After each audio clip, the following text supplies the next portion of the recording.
that means my results are in and they are negative and I get to go back on the road. So it is 3:45. I'm sitting in the parking lot and like peeping my head underneath a light post because it's still dark in the morning and tired, but let's do this. Alright, so I just wanted to show you guys like what we wear before we go to every single patient and what our options are. So our first option that we originally got was to wear these goggles with an N95 mask. So I'll just show you guys simply how we put it on. I put the goggles on first just because I have like a smaller head, and then I adjust it with my N95.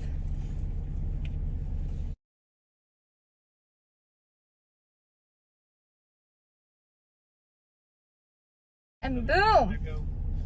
That's one option. Or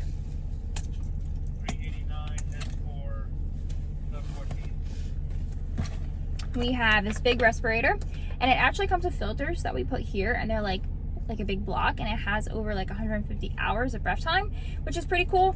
But I consider this like my last resort. So if we don't have any more N95s, then I would use this, and then we would take home the filters that come with it. And then the inside is basically like an N95, if you guys can see. So yeah, that's basically what we use. All right guys, here we are in another hospital. Just took off our mask and I'm gonna show you how we clean. So right over here, we have our yellow hazmat looking suit that's hanging up on the side door of a cabinet for the cleaning supplies by the truck. We usually hang it up to their dry because we just sprayed it down with a cleaning solution.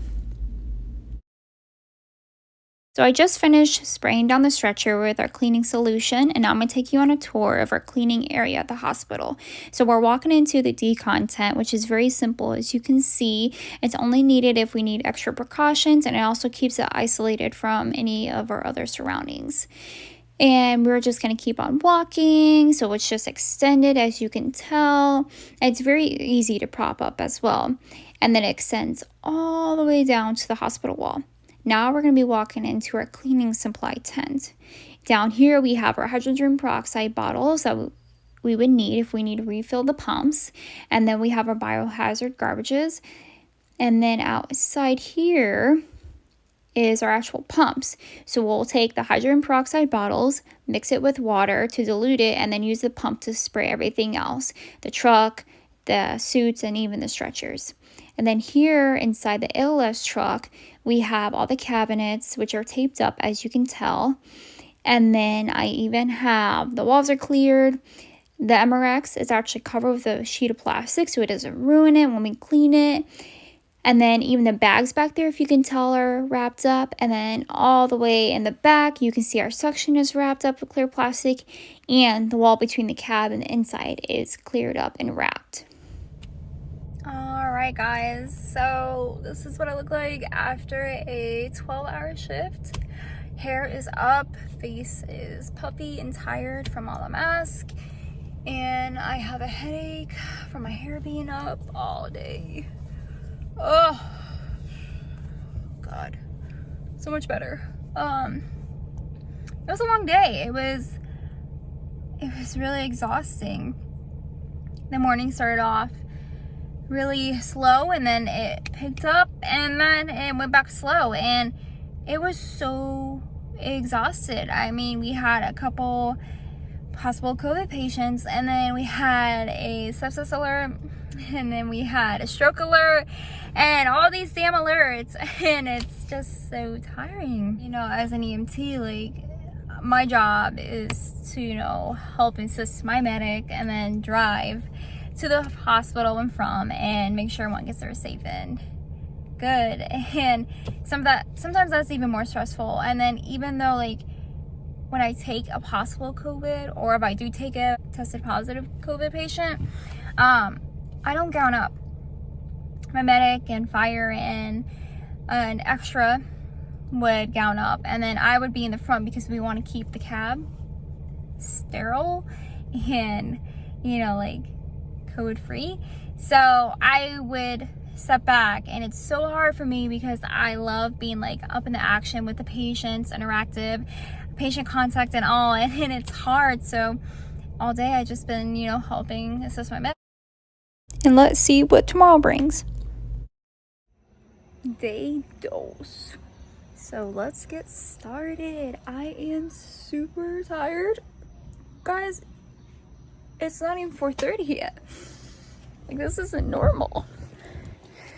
Oh. So today I'm starting on the BLS truck. As you could tell, it is way smaller. The stretcher is actually a little bit different too, and all our cabinets are there, and then we have that big bright orangey red bag. So that's basically it for the BLS. So we don't have all the extra components or space to bring anybody else on. I mean, even with 2 people, it's still crowded. But let's see what the day brings. All right, so when we get our PPE, we get in a baggie, and it comes with all this stuff in. And I'm gonna have my partner show you how long it takes. Let's do this.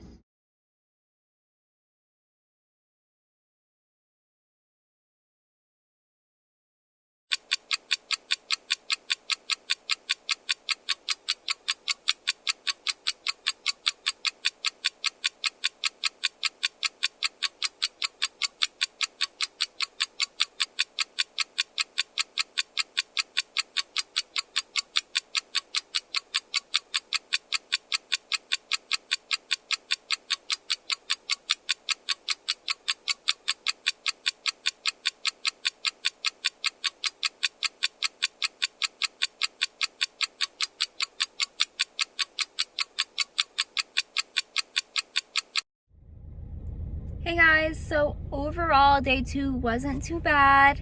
It actually wasn't bad at all. It's just a little hectic in the morning. Like, it was just like slam of calls, like back to back. And I even had to do an abuse line hotline for an elderly woman. I was very concerned for her, and I decided to make that call based off my judgments. And then the rest of the day was pretty chill, you know, other than that. But, you know, each day is something new, and we never know what we're gonna get. So that was basically it for mine. Until tomorrow. Good morning. I am starting my day. It is 3:45, and let's go. Hey guys, welcome to day 3. I am actually on a BLS unit today, so that means I can do inter-facility transports or out of the county transports. So it's gonna be a little bit more of a laid back day for me. However, like, I still have to wear a mask, and I still have to wear goggles, and I still have to wear gloves no matter what with every single patient. And not only that, but like, I can't even go inside the hospitals.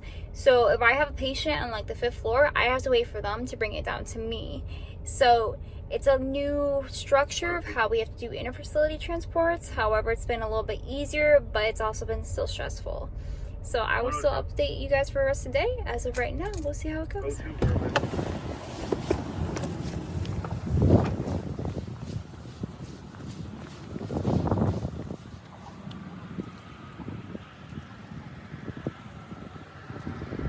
My partner for like a week now, which is really weird because in the way our work life works, we get different partners almost every day. So this is unusual and pretty cool. However, I wanted you guys to see a different face and get a different perspective. So I want to start off with, like, how does it feel to be like a first responder during this like pandemic? Like, so being at work, it's stressful because almost every single call you have to gown up, especially whenever you're on an ALS truck. So it takes a lot more.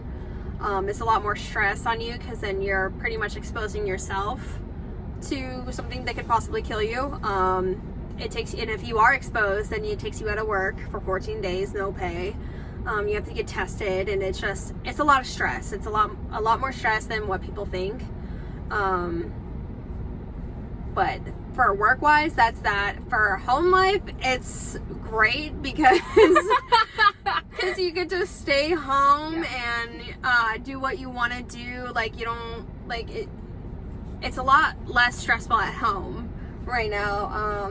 We're thankful that we have jobs, so we can pay for our bills. So it's not like that's not stressful. So that's good. But being outside of work, it's awesome. I personally love it. I love the fact that I have so much freedom. You can go outside, work out, and yeah. I love it. I love it. Have you been quarantined yet? Nope. I have not. I've not been asked to be tested. I haven't been told that I've been around positive patients, and if I have, we have gowned up properly, so there was no need or no reason for us to test me. So like, as for my family, they do not want to see me because of, like, they know where I work. So is your family the same during this time? My father is with my grandparents, but my mom and my sister, they're always willing to see me. I don't think that they care really, honestly. So yeah, they don't mind seeing me. They don't mind me coming over to their house or vice versa. So that hasn't really affected family life personally. So, like, my biggest question that I got from you guys is, now that everyone sees that you're essential, how does it feel being praised now? I mean, it didn't take COVID-19 to be praised. Normally, whenever we go out somewhere to get something to eat, or anytime that I'm in my uniform, we normally get praised not only by patients but by pedestrians. I get offered for my food to be paid, free drinks and stuff like that, and it's all great and it feels good to be recognized. But during this time, it has enhanced a lot more. You see a lot more signs, a lot more people offering to do more things for you. But at the end of the day, there's a lot more people out there who don't have jobs and who are suffering more. So I'm just like, keep it, save it for someone who, really does need it. So my biggest last question I have is, what do you want everybody to get out of this pandemic? What do you think is the biggest overall change you think everyone's going to be after this? For one, I think that people are going to be more independent, a lot more independent. They're not going to be relying on everybody else to do something for them, because you're quarantined, you can't really do much. Two, I think a lot more people are going to realize they don't need a gym to work out. Really, I think so. And three, I think people are going to, as annoying as it sounds, I think people are going to be more cautious from now on. Once it comes to be cleanliness, like, I feel like shopping centers are going to be washing the carts a lot more. Yeah. Wiping down counters a lot more. I mean, we should have been doing these things from the start. Washing our hands. Like, people, were going out and buying Clorox, like, off the freaking rails, and I was like, you should have been cleaning way before this all happened. But, that's just me. I think those are the three main things that I think people are going to be changing once all this is all said and done. Awesome. Thanks, girl. Thank you. Have a good night.